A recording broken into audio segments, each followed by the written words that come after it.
old iPhones. So this is the first iPhone I've ever collected back in December of 2014. This is the iPhone 3GS. This used to be my grandfather's. It was used as like a music player after he upgraded to like the iPhone 5, so it was just kind of sitting in a drawer for a few years until I picked it up. So the iPhone 3GS came out in June of 2009 and it got support from iOS 3 to iOS 6. And it actually still performs really well on its latest version.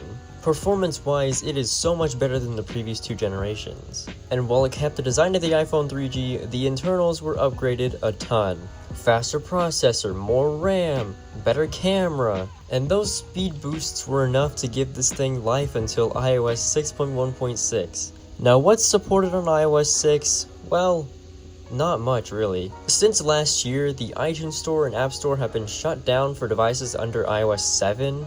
So, connectivity wise, there's not going to be a lot you can do. And if you do have older apps on here, make sure they can run, because when I try to launch apps, it just crashes. I'm sure you can jailbreak it and put life back into these devices, but I'm not really sure what the tweaks are for that to happen. I don't know how to make the App Store and iTunes Store work again, if that's even a possible tweak.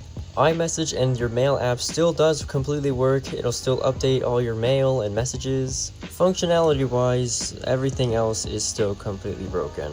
Weather app, broken. Maps app, broken. Let's do some light web browsing, see what's going on. Let's try to load websites. Your browser's outdated. Yeah, just load. Oh my gosh, is this actually gonna work? Oh my gosh, there I am. Wow, it's really trying to load that, huh? Let's try to watch this. Huh, seems like it's actually loading the video. Oh, it is. Look at that, it's actually playing the YouTube video. Wow, okay, so YouTube on the browser actually worked. I was not expecting that to happen.